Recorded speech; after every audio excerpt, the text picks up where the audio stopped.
दोस्तों, खबर का आगाज हम जय श्री राम के जयकारे के साथ करेंगे। अयोध्या के अंदर श्री राम मंदिर में राम लला की मूर्ति प्राण प्रतिष्ठा आज होने जा रही है। चारों तरफ खुशी का माहौल है और पूरे भारत ही नहीं विदेशों के अंदर भी आज धूम मचेगी, खुशियां मनाएंगी, घी के दिए जलाएंगे और रोशनी की व्यवस्था की जाएगी।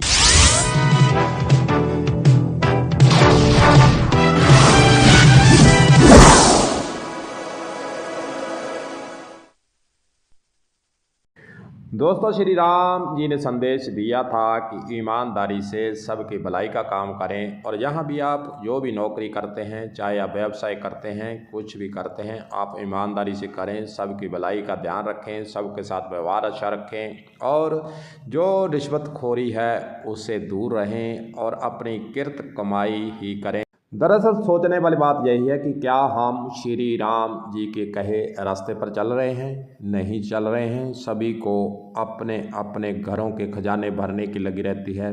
चाहे हम सरकारी सिस्टम की बात करें, चाहे हम व्यापार की बात करें, चाहे हम अन्य कारोबार की बात करें, सब कुछ जय श्री राम को हम भूलकर अपने भौतिक युग के अंदर और मॉडर्न युग के अंदर बढ़ते जा रहे हैं। और हमें पता ही नहीं है कि जय श्री राम ने जो हमें रास्ता दिखाया और आखिरकार उस पर हम क्यों नहीं चल रहे हैं। कांटों के ताज पर चलकर भी जय श्री राम ने जो रास्ता हमारे लिए बनाया था उससे हम दूर होते जा रहे हैं। और जो यहाँ भी हमें कुछ मिलता है उसको हड़पने के लिए हम तत्पर रहते हैं। हम इस खबर के अंदर यह बताने वाले हैं कि राजस्थान के अंदर अवैध खनन माफियों पर 17 दिन का अभियान राजस्थान सरकार ने चलाया हुआ है। लेकिन क्या 17 दिन अभियान चलाने के बाद क्या होगा? माफिया अभी चुप है, वह रफू चक्कर हो चुका है। माफिया को भी पता है कि खनन विभाग के द्वारा जो 17 दिन का अभियान चलाया है उसके बाद फिर हमारे उसी प्रकार डैम्पर, उसी प्रकार ट्रैक्टर, ट्राली, ट्रक से हम अवैध रूप से बजरी की बात करें, चाहे हम रेता की बात करें, हम इसी प्रकार आगे भी अपने कारोबार को बढ़ाएंगे। हाँ, माफिया अभी जो है छुप चुका है, लेकिन राजस्थान सरकार का जो 17 दिन का अभियान है उसका मतलब समझ में नहीं आ रहा है कि उसके बाद आखिरकार क्या राजस्थान के अंदर अवैध खनन का कारोबार ख़त्म हो जाएगा। यह है सबसे बड़ा सवाल। इसी पर हम आज बात करेंगे। और राजस्थान सरकार ने जो खजाना भरने के लिए ठिकानों पर छापे मारे हैं उसकी बात भी करेंगे, तो बने रहें हमारे साथ।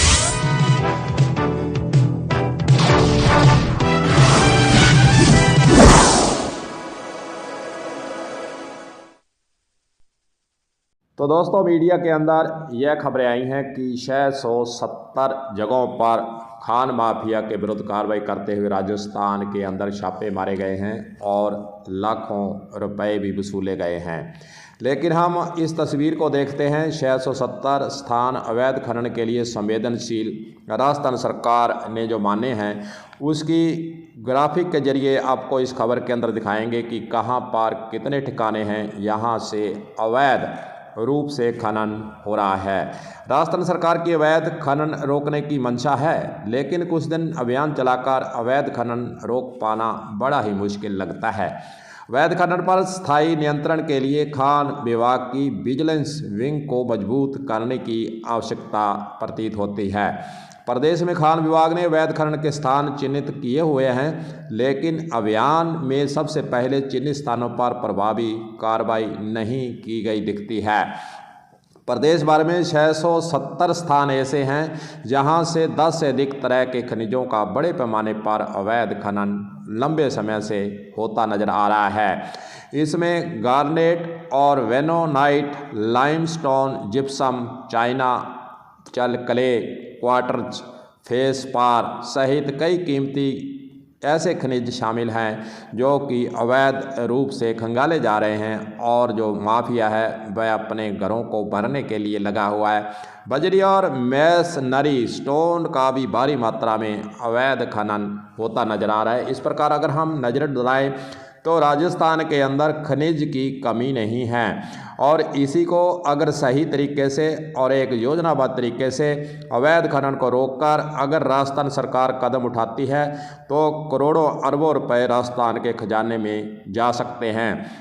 और जो हम राजस्थान के अंदर जितनी भी योजनाओं को लागू करने का प्रयास सरकारें करती है और उसके लिए लोन लेती है और फिर बैंकों के चक्कर काटते हैं लोन, फिर उसका ब्याज भी चुकाने में राजस्थान सरकार जो है अपने हाथ खड़े कर देती है, फिर सेंटर की तरफ देखती है, नज़रें गड़ाकर सेंटर से कुछ खजाना लाने के लिए प्रयास होते हैं। लेकिन अगर राजस्थान सरकार के अधिकारी और जो राजनेता हैं वे एक ठान लें कि हमें राम के रास्ते पर चलना है और बेईमानी को रोकना है, भ्रष्टाचार को रोकना है और जो माफियों को ख़त्म करना है, तो कोई ऐसी बात नहीं है कि राजस्थान के अंदर ये माफिए ख़त्म नहीं हो सकते। लेकिन इच्छा शक्ति जगाने की आवश्यकता है, चाहे राजनेता हो, चाहे अधिकारी हो, सरकार हो, सब के अंदर अगर इच्छा शक्ति जाग जाती है तो फिर राजस्थान के अंदर इतने खनिज निकलते हैं कि राजस्थान सरकार को किसी के आगे हाथ फैलाने की आवश्यकता नहीं पड़ेगी अगर उसका सही तरीके से और तकनीमा बनाकर और सही तरीके से खनन किया जाए और राजस्थान सरकार के खजाने को बड़े आसानी से भरने का काम किया जा सकता है। लेकिन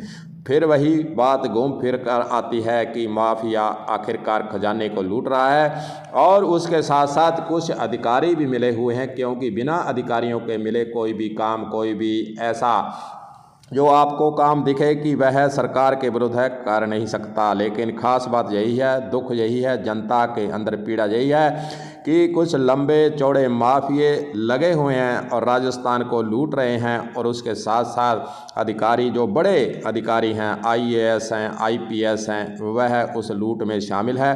तो फिर रोके कौन?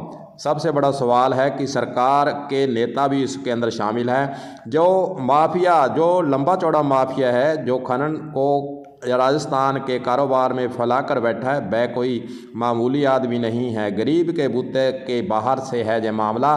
लेकिन ऊंची पहुंच वाले ये काम कर रहे हैं। राजस्थान सरकार अगर चाहे तो इसको रोक सकती है, लेकिन अब 17 दिन के अभियान के बाद क्या होगा, यह है सबसे बड़ा सवाल। क्या 670 ठिकाने जो खनन विभाग के द्वारा चिन्हित किए गए हैं उन पर वापस फिर खनन होगा?